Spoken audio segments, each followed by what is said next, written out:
അപ്പോൾ നമ്മൾ ഉപ്പുമാവ് ഉണ്ടാക്കിയതിൻ്റെ ബാക്കി വെർമിസെല്ലി തിരിച്ച് വെക്കാതെ നമുക്കതുകൊണ്ടൊരു സൂപ്പറായിട്ടുള്ള ഒരു ഹെൽത്തി ആയിട്ടുള്ളൊരു സേമിയ പായസം ഉണ്ടാക്കാം. ഇത് ശർക്കര പാനിയാക്കിയതിന് ശേഷം വെർമിസെല്ലി വെള്ളം ഒഴിച്ച് നമ്മൾ തിളപ്പിച്ച് ഒരു 5 മിനിറ്റിനകം ഈ വെർമിസെല്ലി വേകും.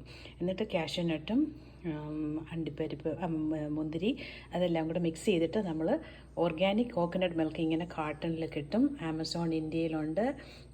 അധികം പ്രൈസൊന്നുമില്ല, നല്ല കോൺസെൻട്രേറ്റഡ്, വെരി ടേസ്റ്റിയാണ്, അധികം കാലറീസും ഇല്ല ഇതിനകത്ത്.